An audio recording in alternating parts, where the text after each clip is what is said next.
yung sabi niya na probinsyano ako, sabagay totoo yan.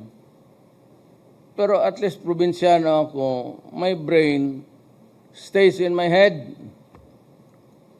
Yung utak mo, Dick, nagtutunaw, napupunta dyan sa tiyan mo. You are a fart away from disaster. Intindihin mo muna yung tiyan mo bago ka makialam sa trabaho ko. Tumakbo ka ng vice president, hindi ka naman manalo. Hanggang senador ka lang. Kung gusto mo talaga mag-vice presidente, if you want that title vice president, this is my advice to you. Hindi ka talaga vice presidente kailanman. Sisiguraduhin ko yan. Hindi ka talaga magiging vice presidente. Now, if you want that title badly, what you should do is you create a private corporation, make your family the incorporators of that corporation, then mag-appoint ka ng president, a member of your family as president of the corporation.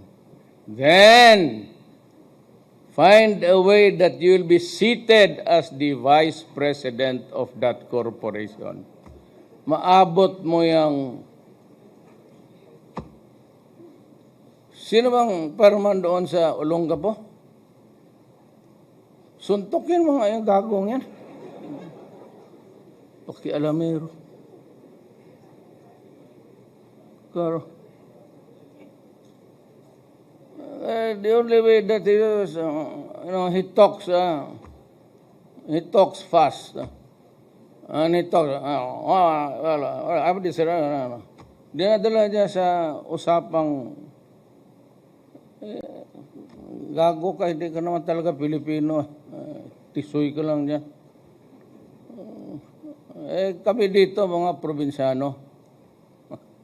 Probinsyano, you better take care of your stomach. It's ugly. Isang utot ka lang, tignan mo. You are just a fart, a heartbeat away from yung laki mo niyan.